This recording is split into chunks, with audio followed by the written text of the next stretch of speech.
I found out the HOA was using my private road when I woke up at 5 in the morning to the sound of a massive snow plow scraping against the pavement right outside my bedroom window.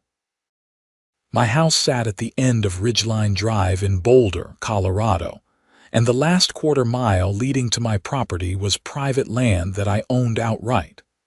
I had the deed, the survey markers, and the property tax bills to prove it. Yet there was a bright orange truck with Boulder Estates HOA emblazoned on the side, churning through the fresh powder like they owned the place. I threw on my jacket and boots and stomped outside into the freezing December air. The driver barely glanced at me as I waved my arms. He just kept plowing, creating massive berms of snow on either side of my road. When he finally stopped, I marched up to his window. "This is private property," I said, my breath fogging in the cold. "You can't just drive through here." The driver, a kid who couldn't have been more than 20, shrugged. "Lady from the HOA told me this was the shortcut to the upper subdivision. Saves us like 40 minutes. The HOA doesn't own this road. I do. Aaron Xavier. This is my land." He pulled out his phone and showed me a text message from someone named Patricia. She said we had access rights. "Take it up with her, man. I just drive where they tell me." I took down the information and went back inside, fuming. The sun wasn't even up yet.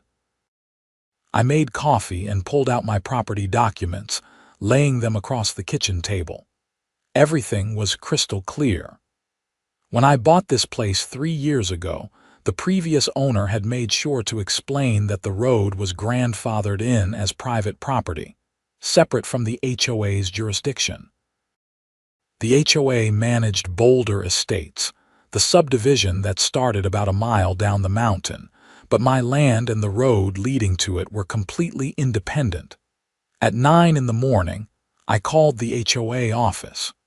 A chirpy voice answered. "Boulder Estates Homeowners Association, this is Brenda speaking.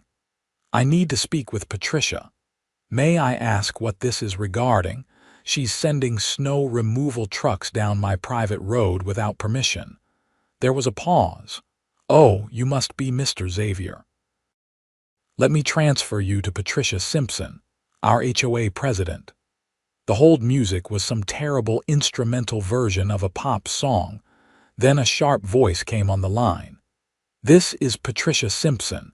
I understand you have concerns about our snow removal operations. Your trucks are using my private road as a shortcut. They need to stop immediately." Patricia's tone was condescending. "Mr. Xavier, we have been using that access route for snow removal for over 15 years. It is an established easement. There is no easement on my property. I have the title documents right here." "Well, our records show differently, and frankly, we have bigger concerns right now than one homeowner's complaints. We are in the middle of a major winter storm event, and our residents need access to their homes. I don't care about your operational concerns. This is my property, and you don't have permission to use it. I will look into this matter when I have time, Mr. Xavier, but our snow removal will continue as scheduled. We have a duty to our community." She hung up before I could respond. I sat there staring at my phone, incredulous. I immediately called my real estate attorney, Marcus Chen, who had handled my property purchase. His assistant said he was in court but would call me back. While I waited, I went outside to survey the damage. The snow plow had torn up the edge of my gravel road, leaving deep gouges where the blade had scraped too aggressively. There were also oil stains and chunks of salt scattered everywhere. Marcus called me back around noon. I explained the situation, and he listened quietly. "Aaron, this is pretty straightforward. If they don't have an easement on record, they are trespassing. Send me photos of the damage and any evidence of their trucks using your road. I will draft a cease and desist letter. How long will that take? I can have it sent out tomorrow." But understand that the HOA might fight this. They often think they have more authority than they actually do. I spent the rest of the day photographing the tire tracks, the road damage, and setting up my old trail camera to capture any future trespassing. Sure enough, at 5 the next morning, the plow came through again. This time I had video evidence. Marcus sent the cease and desist letter via certified mail and email on Tuesday. By Wednesday afternoon, I received a response, but not from a lawyer. Patricia Simpson herself called me, and she was furious. "Mr. Xavier, your lawyer's letter is completely unacceptable. You cannot prevent us from providing essential services to our community. I can prevent you from trespassing on my private property. If you need access to the upper subdivision, use the public roads like everyone else. That route adds 30 miles to the drive and makes it impossible to service our residents efficiently. Your road is the only reasonable access point during heavy snow." "That's not my problem, Patricia. You have no legal right to use my property." "We will see about that. I am calling an emergency HOA board meeting and we will be consulting with our attorney. You are making a very big mistake, Mr. Xavier." She hung up again. I was starting to notice that was her signature move. Thursday brought another snowstorm, and this time I was ready. I parked my truck across the road at the property line where my private section began. At 4:30 in the morning, my phone rang. It was an unknown number. "Mr. Xavier, this is Todd from Rocky Mountain Snow Services. I have a truck trying to get through to service the Upper Boulder Estates subdivision, and there's a vehicle blocking the road." "That's my vehicle on my private property. Sir, I really need you to move it. We have a contract to fulfill." "You have a contract with the HOA." "You don't have one with me. Tell your driver to turn around." "This is really unprofessional, sir." "You know what's unprofessional? Trespassing." I hung up and tried to go back to sleep, but adrenaline kept me awake. Through my bedroom window, I could see the lights of the snow plow truck sitting idle at the property line. Eventually, it turned around and left. Friday morning, I found a notice taped to my mailbox. It was from the Boulder Estates HOA, informing me that I was in violation of community standards for obstructing access to essential services, and that I would be fined $500 per day until I complied. I took a photo of it and sent it to Marcus. He called me within the hour, laughing. "They can't fine you. You are not part of their HOA. Your property is not in their jurisdiction."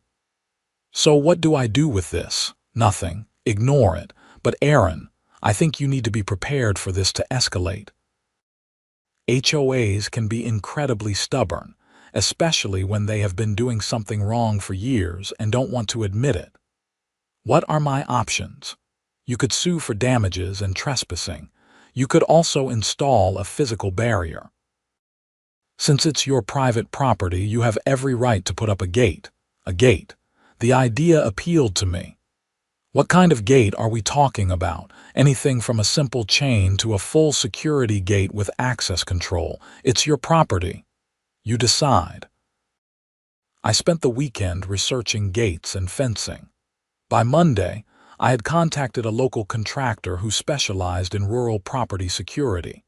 His name was Dave, and he came out Tuesday morning to survey the site. "So you want to keep the HOA out?" he asked, grinning. "Yeah, I have heard stories about Boulder Estates. They are a piece of work." "Can you install something solid?" "Sure can. I would recommend a steel swing gate, 12 feet wide with a keypad entry system. I can also add a card reader if you want to give access to specific people. We can have it up by the end of the week if you want to pay for expedited service." "Do it." The gate cost me $8,000, but it was worth every penny. Dave and his crew worked through Thursday and Friday, digging posts, pouring concrete, and installing the heavy steel gate. It was painted dark green to match the surrounding pine trees, and it looked intimidating as hell. The keypad was weatherproof and backlit, and Dave set me up with a smartphone app that let me open and close the gate remotely. "You are all set," Dave said Friday afternoon. "Nobody is getting through this without your permission." Perfect. Saturday morning at 5, my phone buzzed with a motion alert from the camera I had installed at the gate. The snow plow was back, and the driver was standing in front of the gate, looking confused. He tried the keypad, then pulled out his phone. A few minutes later, my phone rang. I ignored it. He called twice more, then gave up and left. At 8, Patricia Simpson called. "Mr. Xavier, you have installed a gate blocking access to the subdivision." "I installed a gate on my private property, yes. This is completely unacceptable.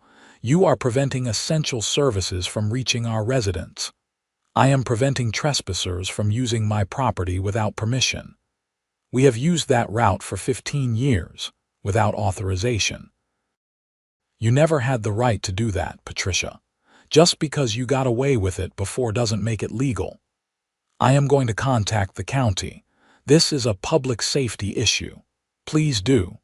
I would love for the county to review the property records and confirm that this is private land." She hung up. I made myself breakfast and waited. Sure enough, by noon, a Boulder County Sheriff's deputy pulled up to the gate.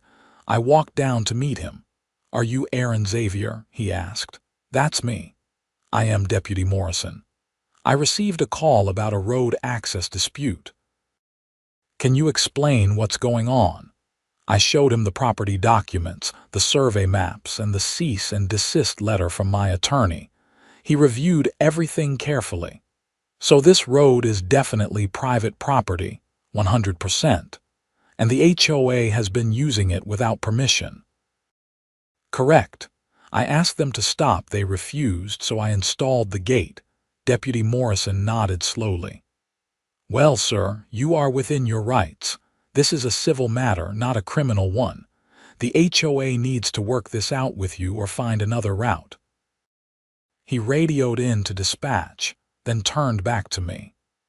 "I am going to note in my report that the road is private property and the gate is legal. If the HOA wants to pursue this, they will need to do it through the courts." "Thank you, Deputy." After he left, I felt a sense of vindication. But I knew Patricia wasn't going to let this go easily. Monday morning brought a letter from the HOA's attorney, a firm called Morrison and Associates. The letter stated that the HOA claimed a prescriptive easement based on their continuous use of the road for over 15 years, and demanded that I remove the gate within 10 days or face legal action. I forwarded it to Marcus. He called me that afternoon. Prescriptive easement claims can be tricky, but they have to meet specific criteria in Colorado. The use has to be open, notorious, continuous, and adverse for at least 18 years. They claim 15, which isn't enough.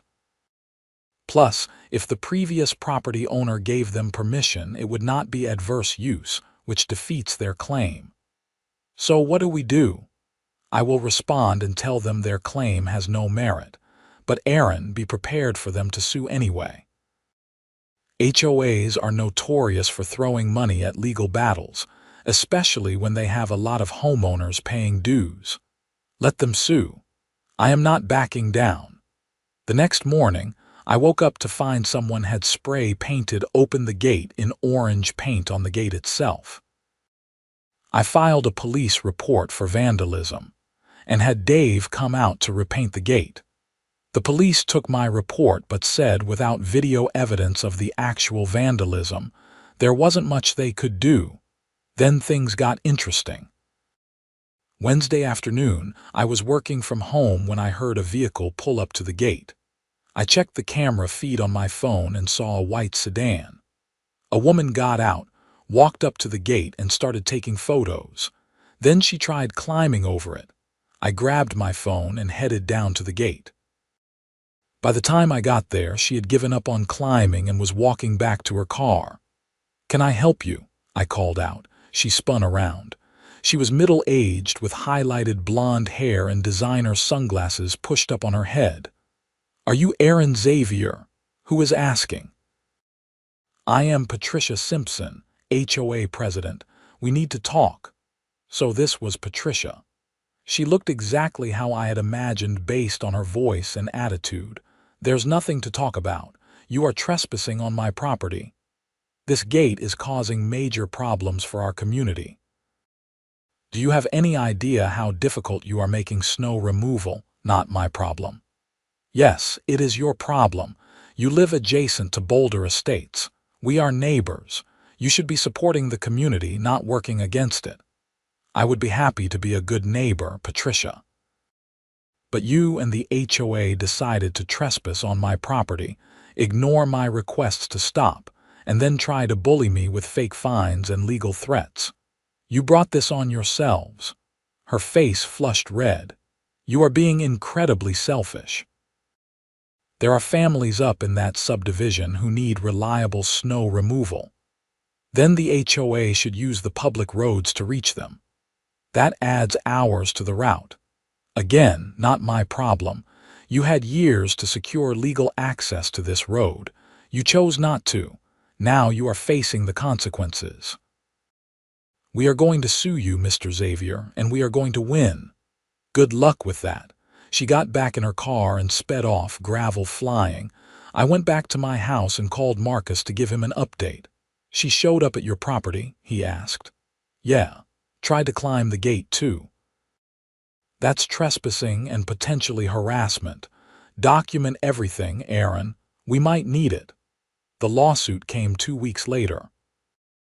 Boulder Estates, HOA, was suing me for $10 million, claiming that my gate was preventing them from fulfilling their duties to homeowners, and that I was causing economic harm to the community.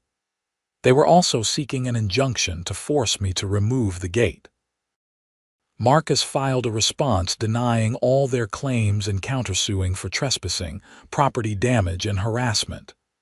"This is going to take months to work through the courts," he warned me. "Maybe longer. Are you prepared for that?" "I am not backing down." "Good. Because they are going to try every trick in the book." He was right. Over the next few weeks, I received constant calls from HOA board members, angry residents, and even local news reporters who had somehow gotten wind of the story. Patricia organized a neighborhood meeting where she apparently painted me as a villain who was endangering the community. Several residents started driving by my property to yell at me through the gate. Then the letters started. Handwritten notes left at my gate, most of them polite but pleading, asking me to reconsider.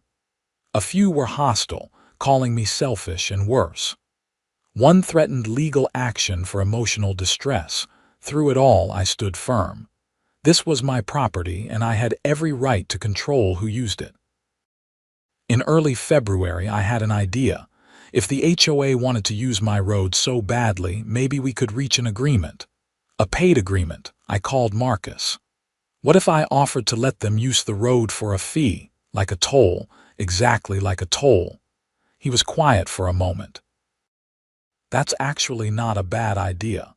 It acknowledges that you control the property, but shows you are willing to negotiate. What kind of fee are you thinking? They have been using my road without paying anything for 15 years. That's a lot of wear and tear, especially from heavy snow removal equipment. I would say $500 per truck per use," Marcus whistled. "That's steep. They are the ones who said this route saves them 40 minutes per trip. Time is money, right? Let me draft a proposal." "But Aaron, be prepared for them to reject it out of hand." The proposal went out the next day. Marcus presented it as a reasonable compromise that would allow the HOA to continue their snow removal operations while compensating me for the use of my property. The fee would be $500 per vehicle per day, payable in advance with a monthly billing cycle. Patricia called me within an hour of receiving it. "Are you serious?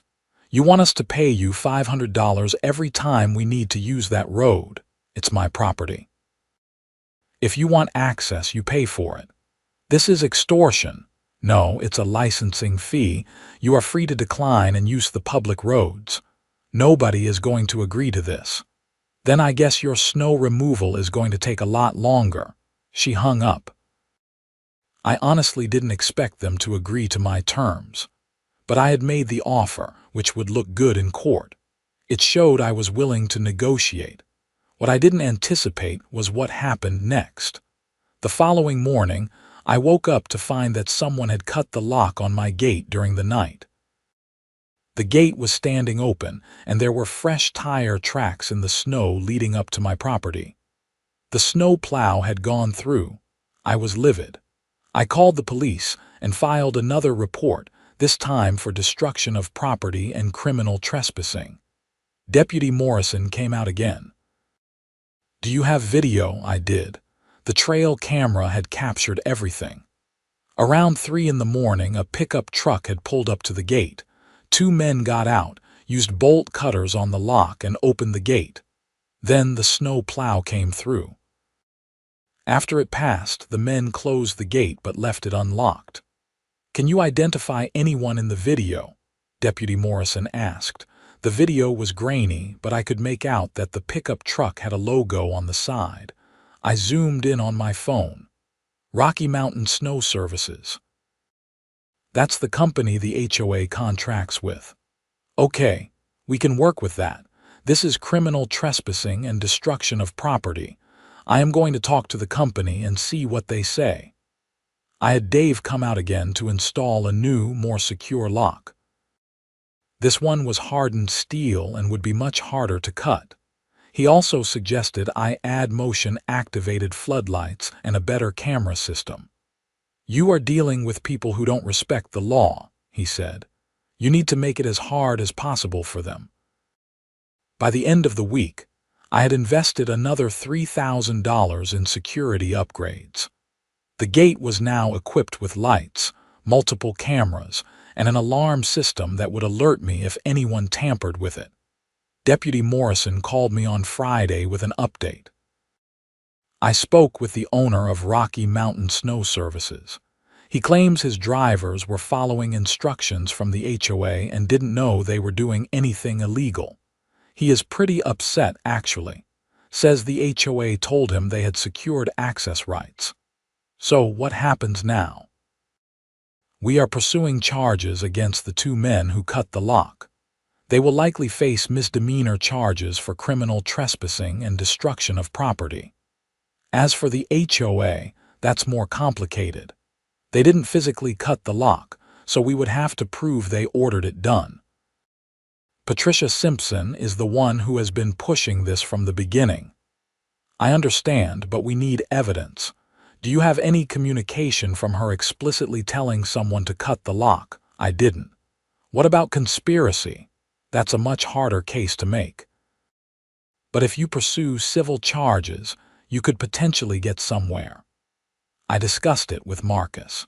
He agreed that the criminal charges against the workers were good, but going after Patricia and the HOA board would require more proof. However, he said, this incident strengthens our case significantly. It shows the HOA is willing to break the law to get what they want. The court date for the preliminary hearing on the HOA's injunction was set for mid-March. In the meantime, the snow plow drivers tried twice more to get through my gate. Both times, the alarm system alerted me, and I called the police. The drivers left before the deputies arrived, but the incidents were documented. The HOA also escalated their public campaign against me. Patricia gave an interview to a local news station, claiming that I was a difficult neighbor who was putting the entire community at risk. We have elderly residents who need reliable access for medical emergencies, she said on camera. Aaron Xavier's refusal to cooperate is endangering lives. The news station reached out to me for comment. I declined to give an on-camera interview but provided a written statement explaining that my road was private property. that the HOA had been trespassing for years, and that there were perfectly legal public routes available. The story aired on a slow news day and got more attention than I expected. Suddenly, I was getting calls from other news outlets, bloggers, and even a podcast about property rights disputes.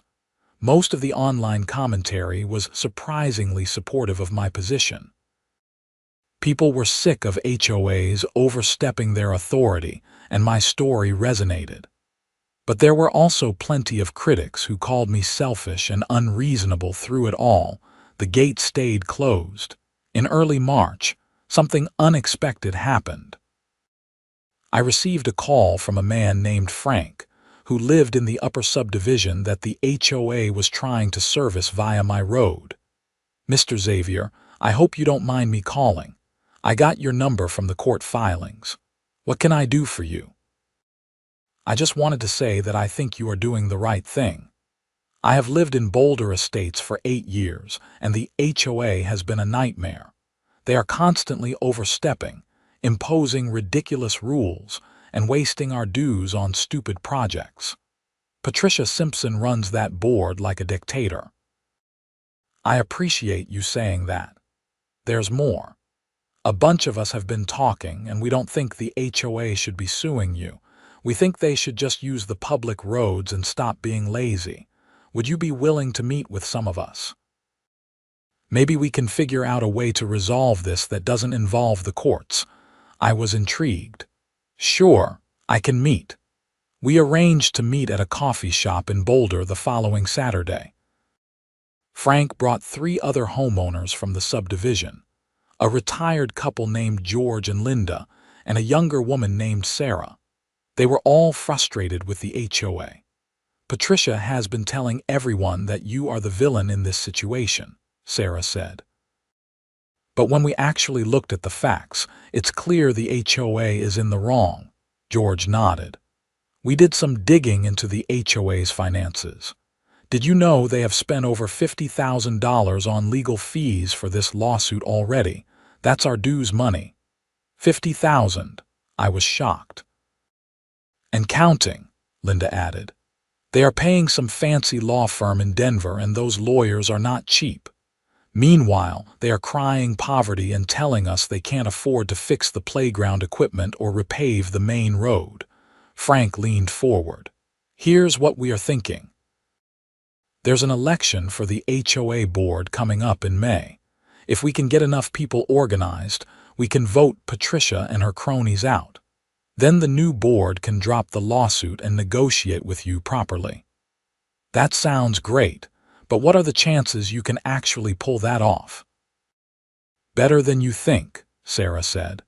"A lot of people are fed up. We have already been talking to neighbors, and there's a lot of support for change. The problem is that Patricia controls the communication channels. She sends out the official HOA emails, and she has been using them to push her narrative." "So what do you need from me?" "Just keep fighting," Frank said. "Don't back down. The longer this drags out, the more people see how unreasonable Patricia is being. And if you are willing, we would love to have you speak at the next HOA meeting. Let people hear your side." I agreed to think about it. The idea of walking into a hostile HOA meeting was not appealing, but I liked the idea of having allies on the inside. The preliminary hearing for the injunction happened on March 15th. Marcus and I showed up at the Boulder County Courthouse, where we met the HOA's legal team, 3 lawyers in expensive suits who looked like they were ready for trial. The hearing was in front of Judge Catherine Reynolds, a no-nonsense woman in her 60s. Both sides presented their arguments. The HOA's lead attorney, a man named Richard Paulson, argued that the gate was causing irreparable harm to the community, and that the HOA had a legitimate claim to a prescriptive easement. Marcus countered by presenting the property documents, the cease and desist letter, and the timeline showing that the HOA had not met the legal requirements for a prescriptive easement. He also brought up the incidents of vandalism and lock cutting, arguing that the HOA had demonstrated a pattern of unlawful behavior. Judge Reynolds listened carefully. When both sides finished, she looked at the HOA's attorneys. "Counselor, you are asking me to force Mr. Xavier to remove a gate on his private property based on a prescriptive easement claim that hasn't been proven. That's a pretty high bar. Your Honor, the HOA has been using this road for 15 years.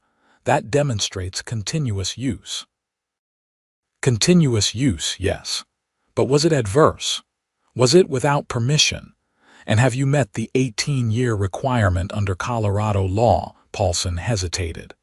"We believe that with the evidence we present at trial, we will demonstrate that all the requirements have been met." That's not good enough for an injunction. An injunction requires a showing of immediate and irreparable harm. What harm is the HOA suffering right now that can't be remedied by using the public roads? The public route is significantly longer and more expensive, Your Honor. That's an inconvenience, not irreparable harm. She turned to Marcus. "Mr. Chen, your client has offered to license the road for a fee, correct?" "Yes, Your Honor. Mr. Xavier has offered a reasonable licensing arrangement which the HOA rejected." Judge Reynolds nodded. "Here's my ruling. The motion for an injunction is denied. Mr. Xavier has the right to control access to his private property. If the HOA believes they have a prescriptive easement, they can prove it at trial. But until then, the gate stays." She banged her gavel. I felt a surge of relief. Marcus shook my hand. "That's a big win. It means they can't force you to take down the gate while the lawsuit is ongoing." As we left the courtroom, I could see Patricia Simpson in the hallway, arguing heatedly with Richard Paulson. She looked furious. When she saw me, she stormed over. "This isn't over, Mr. Xavier. We are going to prove our easement claim, and you are going to pay for every dollar we have spent on this lawsuit." "Looking forward to it," I said. She turned and walked away, her heels clicking sharply on the marble floor. Over the next few weeks, I stayed in touch with Frank and the other homeowners who were organizing to replace the HOA board. They had formed a group called Boulder Estates Residents for Accountability and were holding meetings to discuss their platform. Their main points were financial transparency, reducing legal expenses, and improving communication with residents. "We have over 30 homeowners committed to voting for new board members," Frank told me in early April. "That's enough to swing the election if everyone shows up." "What about Patricia? Is she running for re-election?" "Of course she is, and she is campaigning hard. She sent out an email last week saying that the current board is the only thing standing between the community and outside threats, meaning me." "Exactly, but we are fighting back. We have been sending out our own emails and flyers, explaining the real situation. A lot of people are starting to see through her nonsense." The HOA meeting in April was packed. Frank had invited me to attend and speak, and I decided to go. Walking into that room felt like walking into a lion's den. The community center was filled with about 50 residents, and I could feel the hostility from some of them the moment I walked in. Patricia was at the front, running the meeting. When she saw me, her expression turned icy. "Mr. Xavier, this is a meeting for Boulder Estates residents and homeowners. You are not a member of this community." "I was invited by several of your residents," I said calmly. Frank stood up. "I invited him, Patricia. And according to the HOA bylaws, residents have the right to invite guests to meetings." Patricia's jaw tightened.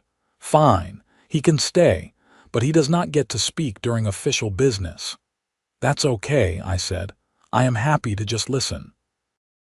The meeting proceeded with the usual HOA business: budget reports, maintenance updates, and complaints about noise and parking.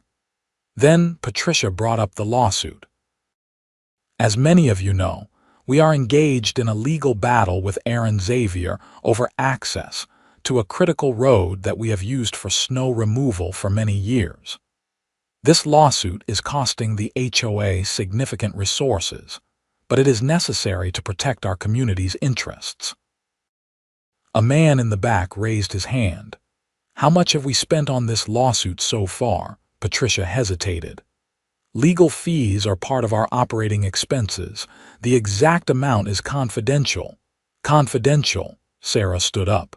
We are the ones paying the dues.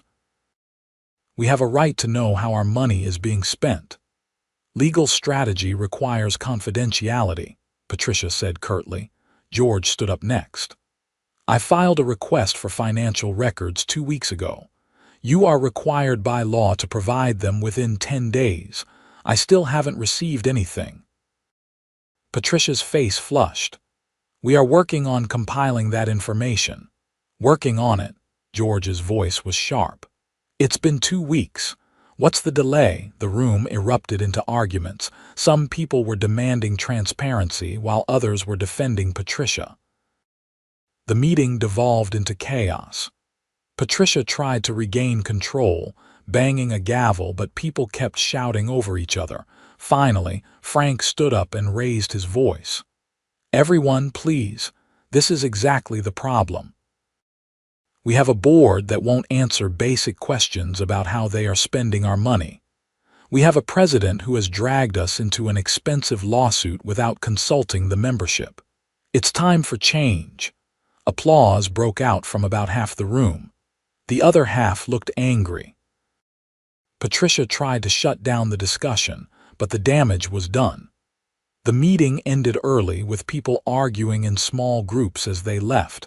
Afterwards, Frank and the others were energized. That went better than I expected, Sarah said. People are waking up. Do you think you can win the election? I asked. We have a real shot, Frank said. Especially if we keep exposing Patricia's mismanagement. The election was held on May 10th. Frank and his slate of candidates ran against Patricia and the incumbents. The campaign got nasty. Patricia sent out multiple emails accusing Frank and his group of being manipulated by me and of trying to undermine the community's safety. Frank's group countered by highlighting the financial waste and lack of transparency. They also pointed out that the public roads were perfectly adequate for snow removal, just slightly less convenient. On election day, the turnout was the highest it had been in years. Over 200 residents voted. When the results came in that evening, Frank called me with the news. We won. All 3 seats. Patricia is out. I felt a wave of relief. Congratulations. What happens now? The new board is meeting tomorrow to review all ongoing issues. The lawsuit is at the top of the list. True to his word, the new HOA board moved quickly. Within a week, they had hired a new attorney to review the case. The attorney's opinion was blunt. The HOA had no legitimate claim to a prescriptive easement and was likely to lose at trial. The recommendation was to drop the lawsuit and negotiate a settlement. The board voted unanimously to follow that recommendation. In early June, I received a call from the new HOA president, a man named Tom, who had been part of Frank's group. Mr. Xavier, on behalf of the Boulder Estates HOA, I want to apologize for the trouble we have caused you. The previous board acted improperly, and we want to make things right. I appreciate that. We would like to discuss a settlement. We are willing to drop the lawsuit and compensate you for your legal fees and property damage. In return, we would like to negotiate reasonable access to your road for emergency snow removal situations. I am listening. We met the following week to hammer out the details. The new board was genuinely reasonable. They agreed to pay me $25,000 to cover my legal fees and property damage. In exchange, I agreed to allow emergency snow removal access during major storms, defined as accumulations of over 12 inches in a 24-hour period. The HOA would pay me a flat fee of $2,000 per season for this access, and they would be responsible for any damage to the road.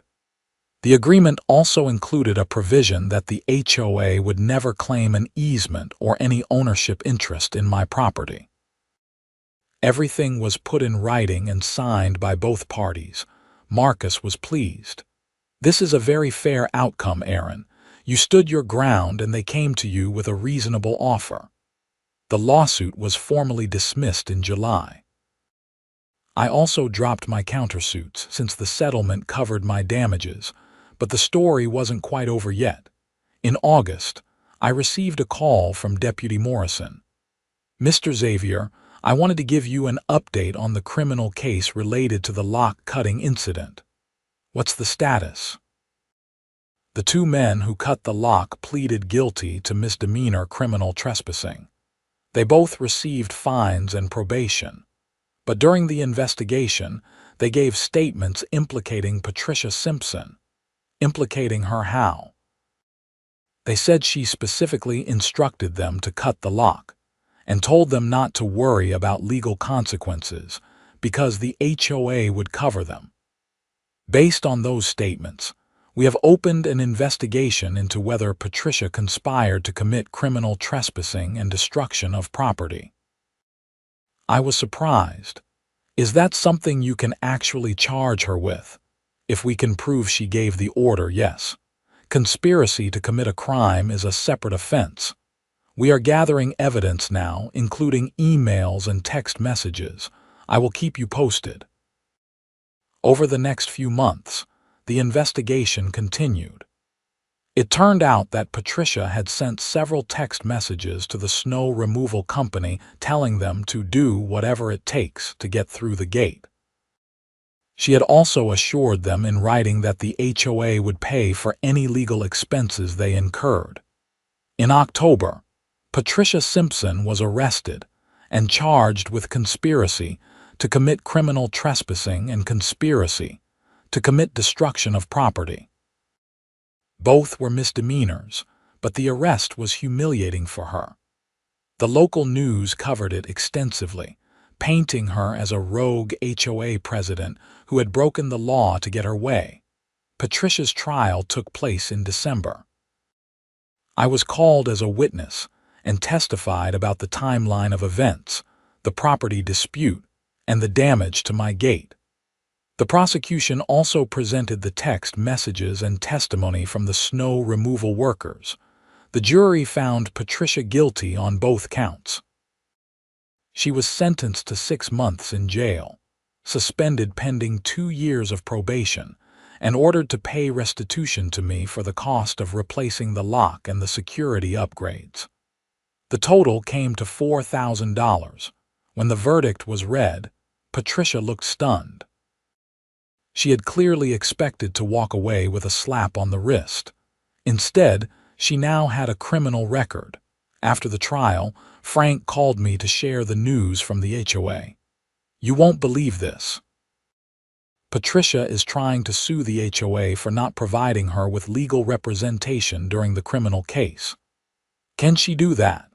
Her lawyer claims the HOA should have covered her defense because she was acting in her capacity as president. But our new attorney says that's nonsense. The HOA isn't responsible for criminal acts committed by board members. Good luck to her with that lawsuit. As the year came to a close, life finally returned to normal. The gate remained in place, but the HOA and I now had a working relationship. During the first major snowstorm in December, they called ahead to request access, and I opened the gate remotely from my phone. The plow came through, did its job, and left without incident. The homeowners in Boulder Estates seemed much happier under the new board. Frank told me they had implemented new financial transparency measures and were actually listening to residents' concerns. The community was functioning the way an HOA was supposed to, rather than as a petty fiefdom. As for me, I had learned a valuable lesson about standing up for my rights, even when it was inconvenient and unpopular. The whole ordeal had been stressful, expensive, and time-consuming, but in the end, it was worth it. I had protected my property, held the HOA accountable, and helped the residents of Boulder Estates take back control of their community. One evening in late December, I was sitting by my fireplace when I got a text from Marcus. Saw the news about Patricia's lawsuit against the HOA. It got dismissed. Judge said she has no grounds. Thought you would want to know. I smiled and texted back. Thanks for the update. I looked out the window at my gate, standing solid and secure at the edge of my property. The snow was falling gently and the woods were quiet. It had been a long battle, but I had won. And more importantly, I had shown that even a powerful HOA couldn't trample over someone's property rights when that person was willing to fight back. The whole experience had also taught me something about community. The original HOA leadership had been so focused on convenience and control that they had lost sight of basic fairness and legality. But the residents, once they understood what was really happening, had chosen accountability and integrity over the status quo. That gave me hope. In January, the HOA held its annual meeting, and I was invited to attend as a guest. This time, the atmosphere was completely different. Tom, the new president, gave a report on the HOA's finances and operations. Everything was transparent and well organized. When he mentioned the settlement with me, he framed it as a lesson learned. We made mistakes in the past, Tom said. We acted like we were above the law and it cost us dearly, but we have learned from those mistakes and we are committed to doing better. We now have a fair agreement with Mr. Xavier that respects his property rights while still allowing us to serve our community during emergencies. That's how things should have been handled from the beginning. The residents applauded. Afterwards, several people came up to me to apologize for the harassment I had endured. One elderly woman even hugged me and thanked me for standing up to Patricia. She was a bully, the woman said. You did us all a favor by not backing down. As I drove home that night, I felt a sense of closure. The nightmare was over and justice had been served. Patricia Simpson had a criminal record. The HOA had learned a hard lesson about respecting property rights, and I had my peace and quiet back. The gate still stands at the entrance to my property, a reminder of the battle I fought and won. Every time I open it remotely to let the snow plow through during a storm, I am reminded that rights are worth fighting for, even when the fight is hard. And every time I see it closed and secure, I am reminded that sometimes the best defense of your property is a simple barrier and the willingness to enforce it. The months that followed were blissfully uneventful. I continued working from home, enjoying the solitude and beauty of my mountain property. The HOA kept its word, only requesting access during legitimate emergencies, and they always called ahead. The relationship was professional and respectful, exactly as it should have been from the start. In the spring, I decided to do some improvements to my road. The gravel surface had taken a beating over the years, especially from the unauthorized snow plow traffic. I hired a contractor to grade and resurface the entire quarter-mile stretch, adding better drainage and reinforced edges. The project cost $15,000, but with the settlement money and the seasonal access fee from the HOA, I was ahead financially. Dave, the contractor who had installed my gate, came by to check on his work. That gate's still holding up okay. Perfect. Not a single issue. Glad to hear it. You know, I have gotten 3 more calls from other property owners who have had similar problems with their HOAs. Word is getting around about what you did. Really? Yeah. People are tired of being pushed around. Your story inspired them to stand up for their rights.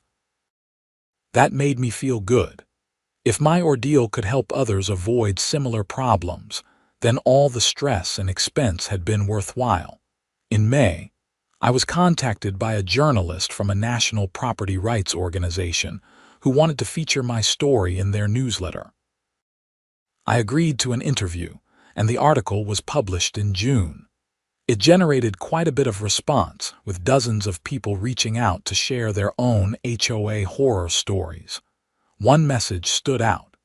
It was from a man in Oregon whose HOA had tried to claim ownership of his private well. He had fought back using some of the same strategies I had employed, and he had won. "Your story gave me the courage to keep fighting," he wrote. "Thank you."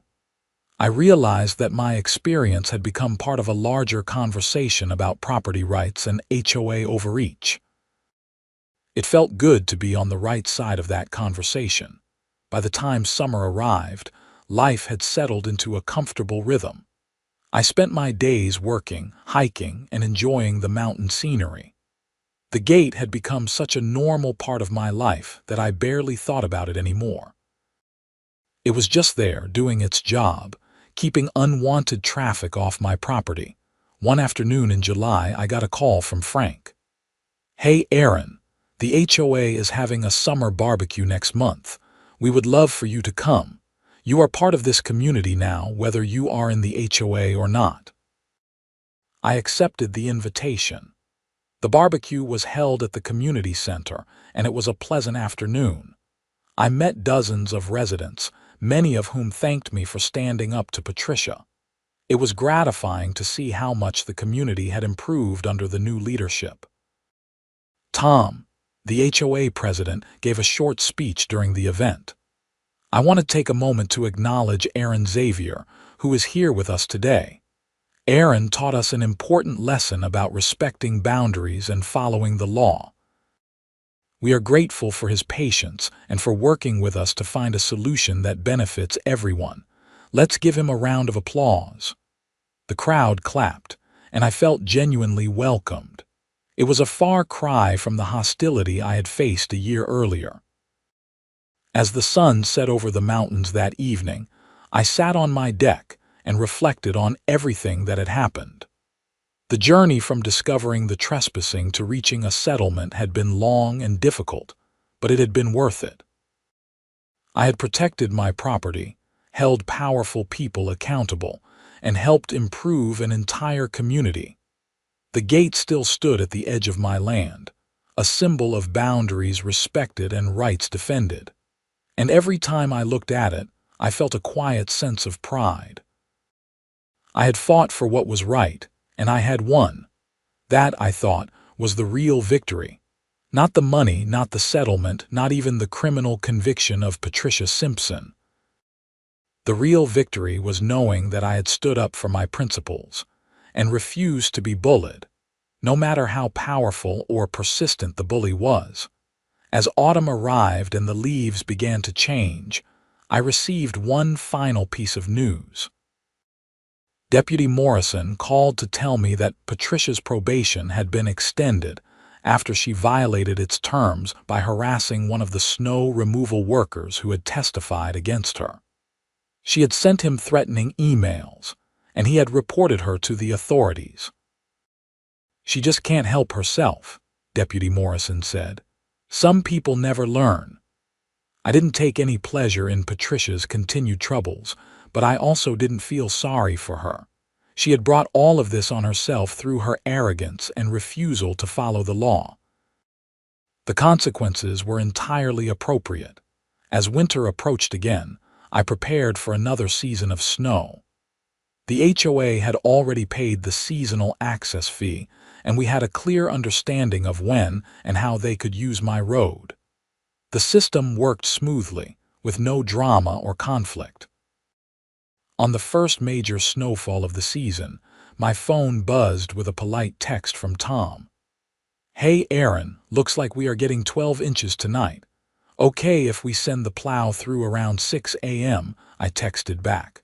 "No problem, gate will be open." The next morning, I watched from my window as the snow plow made its way up my road.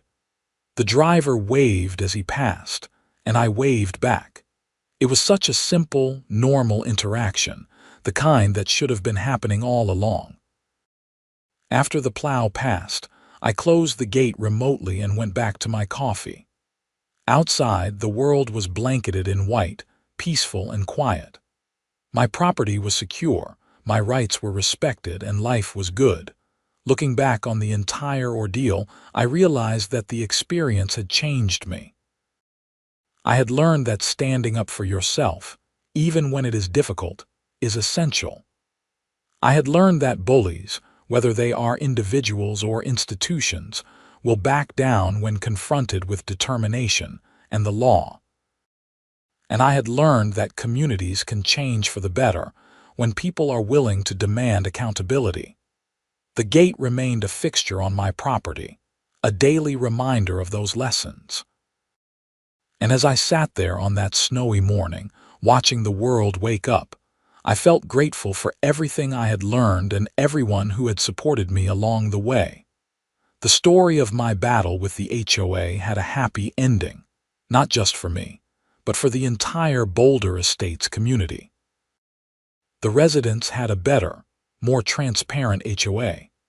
I had my peace and my property rights protected, and everyone had learned valuable lessons about respect, boundaries, and the rule of law. Sometimes, I thought, the right thing to do is also the hard thing to do. But that does not make it any less right.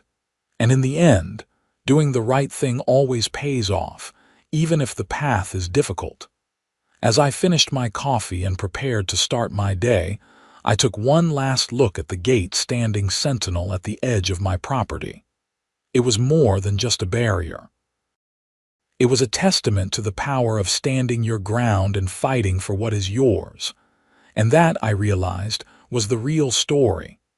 Not the conflict, not the lawsuit, not the criminal charges. The real story was about a principle defended, a community improved, and a man who refused to back down when his rights were threatened. The gate would stand for years to come, doing its job quietly and effectively. And every time I saw it, I would remember the battle I fought and the victory I won. Not for money, not for revenge, but for the simple, essential right to control my own property and live in peace. That was worth everything.